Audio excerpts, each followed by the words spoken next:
You ever have a stranger march onto your land, look you dead in the eye and declare, "This is community property, get out"? Because that's exactly what happened to me. 1 hour after I bought my ranch legally, at county auction, for a buck, Karen and her army of 30 neighbors were already on my doorstep, shouting that I was trespassing on property they claimed as their own. No, you didn't mishear. I was holding the receipt in my hand when the mob rolled up. The audacity! I tell you, these folks brought fake paperwork and pure intimidation, screaming for the police like they ran the entire mountain. And something in me just snapped. If you survived an HOA war, drop a comment, because this story, it gets wild. Let me back up a sec. 3 years before, my marriage had ended in the softest, most embarrassing way possible: a $27 citation for an unapproved seafoam green garden hose. My wife, Jennifer, was in the kitchen with divorce papers, shoulders hunched like a prisoner waiting on bad news. "Jake, I can't do this anymore. The fights, the fines, the meetings, you've turned us into the neighborhood pariahs." I stared down at the violation slip. Honest to God, it was the fourth garden hose infraction in less than a year. In 3 years, we'd racked up $2,847 in HOA fines, wrong shade of paint, mailbox offsetter by 2.33 inches, window blinds 2 cream, not eggshell, and that's not counting the morning Margaret Thornfield, our HOA president, took photos through our bedroom window to document unauthorized curtain modifications. When I called her out for spying, she filed a harassment claim. When I protested at the monthly board meeting, they doubled my fine for community discord and censured me. Jennifer sided with them. Our marriage counselor tried to help me understand why rules mattered so much. I wanted to ask if he'd ever had adults debate the difference between antique white and off-white on his front lawn. That stress, it killed our relationship. Standing in that kitchen, divorce papers on the counter, I just handed her the house. "All of it," I said. "You win. They win. I'm done fighting." 3 months later, I'd become obsessed with one word: escape. I filtered every property listing for no HOA. I'd wake up at 3 in the morning, Google searching land without neighbors and property rights without community oversight. My real estate agent, Patricia, understood right away. "You've got HOA trauma. You want freedom, not oversight." She finally found a mountain cabin 2 miles up a private dirt road, not a neighbor in sight, and no HOA on the deed. The price didn't matter. The only thing I cared about was whether anybody could tell me what color to paint my mailbox. When the lawyer tried to warn me about complex access road easements, I cut him off. "Does it say no HOA?" That's all I wanted. I signed the paperwork without blinking. The drive up was like crossing into another universe. No manicured lawns, no matching mailboxes, just endless pine forest and a wraparound porch staring out over wilderness. That first night, I built a fire and burned every HOA violation notice I'd saved, watching the ashes float up the chimney like I was finally free. Then, as the flames died, I saw that same BMW from earlier drive past my cabin again. The first time, she'd waved friendly. The second time, she slowed, eyes narrowing, memorizing my license plate. But I shrug it off. After 3 years of HOA hell, you start seeing spies everywhere. 3 days in, peace exploded. The BMW lady showed up on my porch. Perfect smile, $200 welcome basket full of local honey and craft beer, business card that read Barbara Whitman Development Coordinator. She was friendly, probing, "Are you here full-time? Planning to join any community projects?"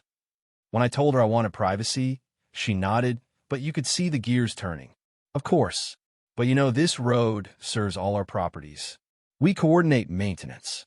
Harold, the last owner, was always so supportive of community efforts. Then she pulled out blueprints for a massive eco-resort. 127 jobs, investment, local development, the works. The catch? My road was the only way in or out, and Barbara needed my community spirit to help the project move forward. When I hesitated, she said, "Surely you recognize your individual choices can't block progress for so many families." The Tony, it was HOA all over again. A day later, the pressure campaign started. At the grocery store, a young mom pulled me aside, tears in her eyes, talking about how the resort was her shot at health care for her kid. At the hardware store, an old-timer leaned over the counter, muttering about thin winters and how the resort would finally cover his prescriptions. At the post office, a high schooler flashed her scholarship letter, saying the resort's promise could send a dozen kids to college. It wasn't subtle. Everywhere I went, the same message: Jake, don't ruin this for us. By Friday, I realized these weren't coincidences. This was a coordinated effort, a plan drawn up by Barbara, making me the villain in a community's survival story. The next morning, county officials arrived with clipboards, setting orange flags all over my field health inspectors, fire service, building compliance. Recent concerns require immediate review, they said, not mentioning who was concerned. Nothing was technically illegal, just an avalanche of warnings, forms, and suggestions that nudged me towards spending money, hiring consultants, opening my land to more scrutiny. Then came the letter Barbara, now all sympathy, had prepared a simple community access acknowledgement for me to sign, promising it would make the inspection stop. My lawyer said it was ambiguous but probably harmless. Desperate for relief, I signed. You already know what's coming next, don't you? 3 weeks later, construction crews showed up, treating my road like a public highway. The document I'd signed? Barbara used it to convince investors and county officials that she had my support. I hired a new lawyer, Rebecca Morrison, who dropped the bombshell. You own every inch of that 2-mile access road. Barbara's resort can't happen without your written permission. The paper you signed means nothing unless you grant her legal access. Turns out, for the first time in her career, Barbara had run up against a landowner with the power to say no. I put up signs, private road permission required. Set a daily access fee for Barbara's BMW, not for the money, but to assert my rights. That's when the gloves came off.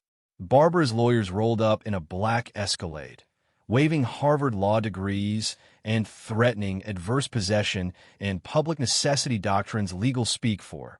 We're taking your road whether you like it or not. They cited 15 years of photos mail trucks, emergency vehicles, neighbors using the road. Barbara filed for a court injunction to force me to restore access, arguing the whole community's future depended on it. But it didn't stop in the courthouse. The local newspaper ran a headline: Selfish Outsider Blocks, won 27 local jobs. My name, my face, my story all twisted. My work clients got mysterious calls, just checking if you've heard about Jake's legal troubles. By the end of the week, local businesses were quietly refusing service. Social isolation, professional sabotage, and worst of all, Barbara herself calling late at night, twisting the knife. Your ex-wife was right about you. No wonder Jennifer left. You ruined everything. That's when the court ruled. Injunction granted. My leverage gone. Barbara's bulldozers churned up my driveway like a conquering army, and I was left staring out the window at everything I'd sacrificed to escape being crushed all over again. But here's where the story turns. Rebecca, my lawyer, called with a hint of giddy adrenaline. Jake, come to my office. Now. Turns out Barbara's entire legal argument was built on a lie. The previous owner, Harold, never owned the road. The mining company did, and when it dissolved, the state transferred ownership directly to me. All those historical usage rights, legally meaningless. The judge dissolved the injunction right there in court. Barbara's face went white as a sheet. Ms. Whitman, perhaps your team should conduct more thorough research next time. The apologies trickled in neighbors, shopkeepers, the kid with the scholarship letter. We're so sorry, Jake. We had no idea. Even the newspaper ran a correction, explaining how they'd been manipulated by Barbara's PR machine. But here's the kicker. I found out Barbara wasn't just fighting for profit, put up her own house, her kids' college funds, everything as collateral for the project. She wasn't just a slick developer. She was desperate, dangerous, and with everything to lose.